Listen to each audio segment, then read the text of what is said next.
Morning students. Now today we start Cauchy's general principle of convergence. Statement here necessary and sufficient condition for a series summation an to converge is that to each epsilon greater than 0 there exists a positive integer m such that mod am plus 1 plus am plus 2 up to so on an is less than epsilon for all n greater than equal to m.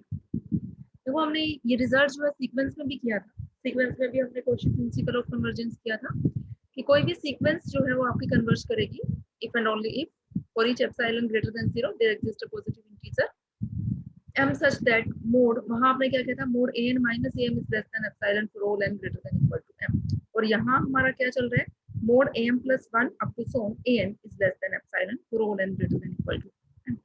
और आपको पता है students जो भी ये series convergence divergence है वो सब सीक्वेंस से ही आती है और इसके लिए हम क्या कंसीडर करते हैं किसी भी सीरीज की का nth पार्शियल सम। ठीक है, तो late Sn denotes the nth partial sum of the given series, then Sn is sum of first n terms of the series.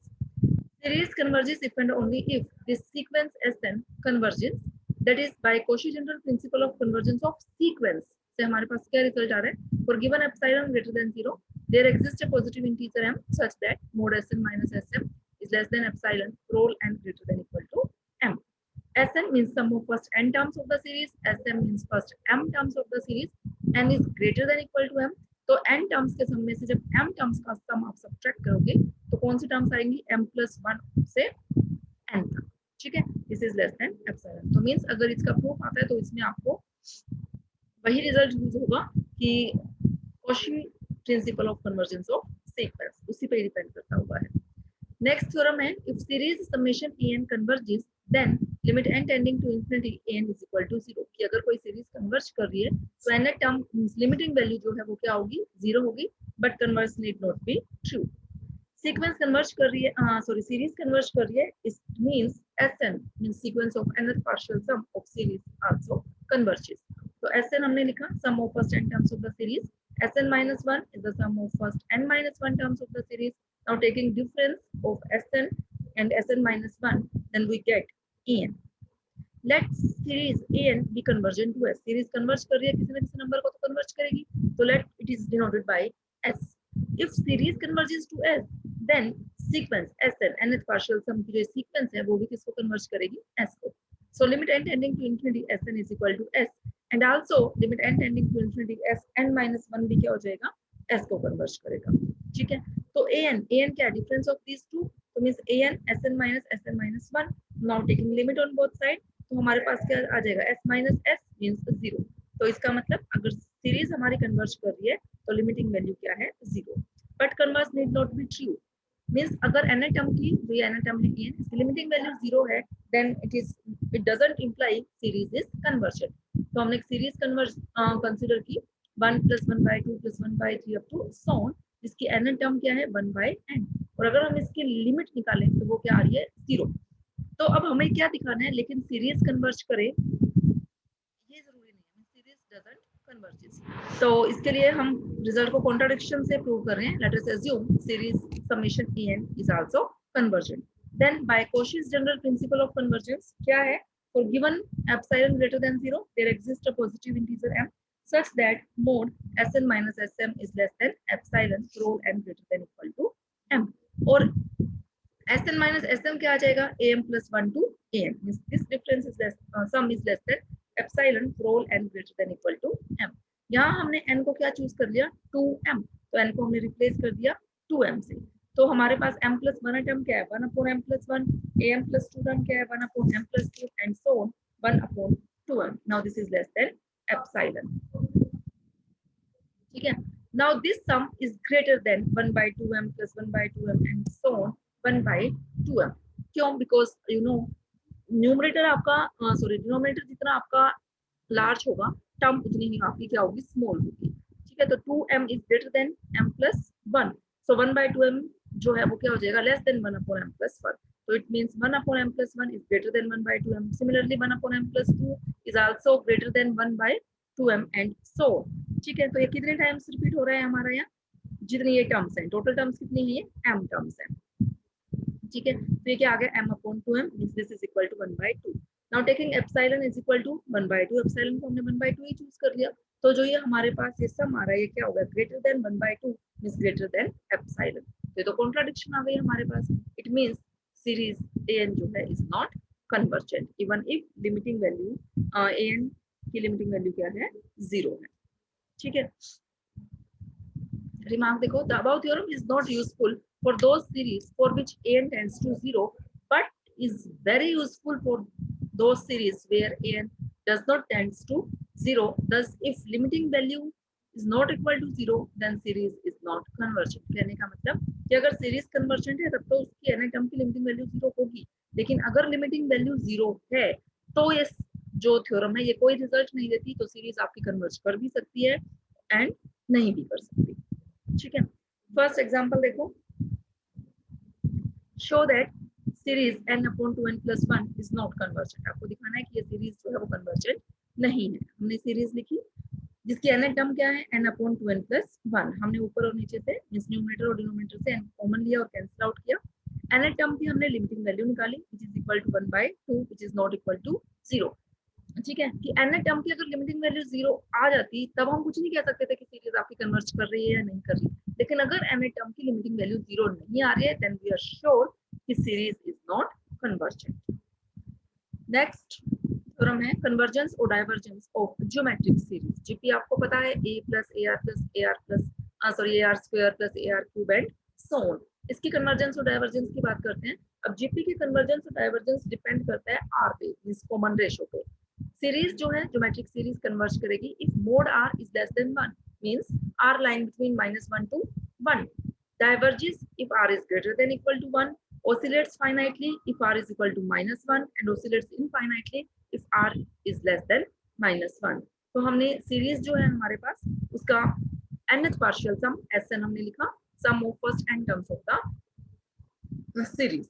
GP series की n टर्म्स का सम का आपको फॉर्मूला पता है, a into 1 minus r raised to power n upon 1 minus r provided r is not equal to 1, otherwise ये आपका define नहीं होगा, इनफाइनाइट बन जाएगा।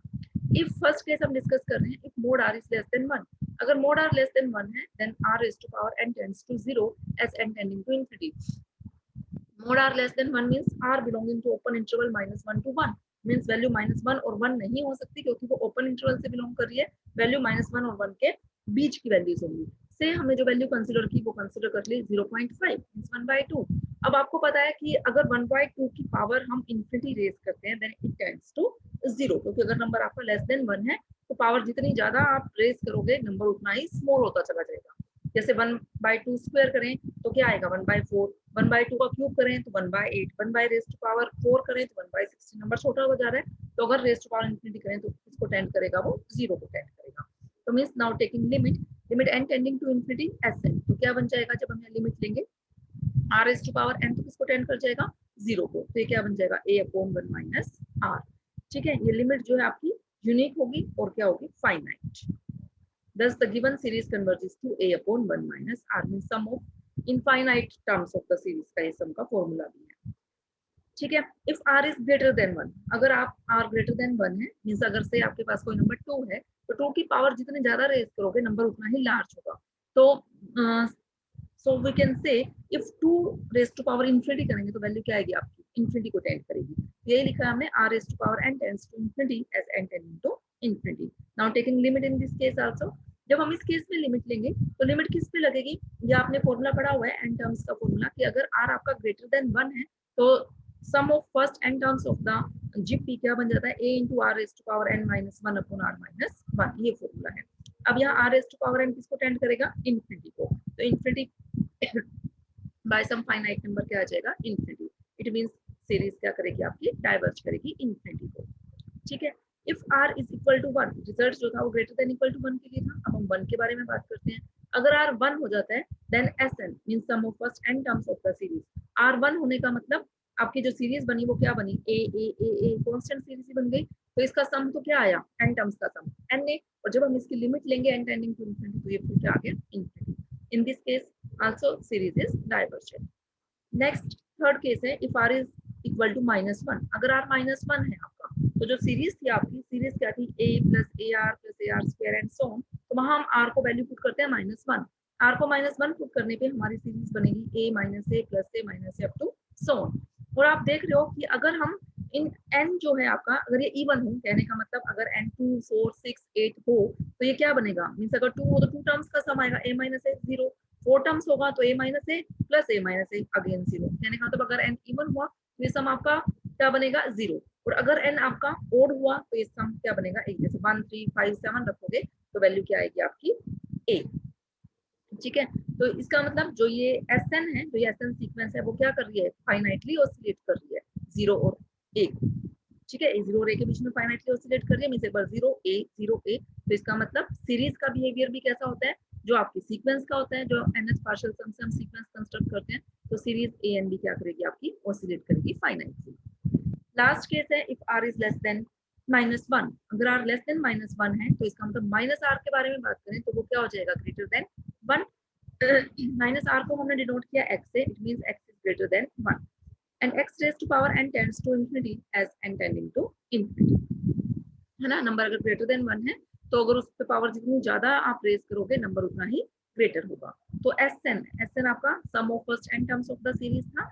Now this is equal to, अब हम यहाँ क्या कर रहे हैं, r की वैल्यू पुट कर रहे हैं, तो क्या होगा a इंटू 1 माइनस r, अब आपके पास क्या है, r is equal to -x, sorry, तो क्या आएगा 1 minus x raise to power n upon 1 plus x।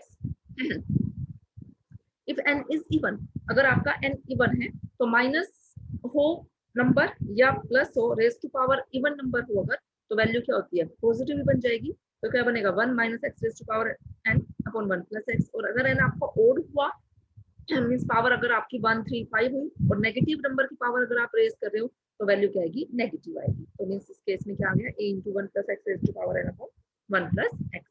Now taking limit n tending to infinity, अब हमने कहा कि अगर n इंफिनिटी को टेंड करेगा तो x raise to power n भी इंफिनिटी को टेंड करेगा, तो यहाँ अगर x raise to power n infinity को टेंड करेगा तो 1 माइनस इंफिनिटी वैल्यू क्या आएगी, माइनस इंफिनिटी।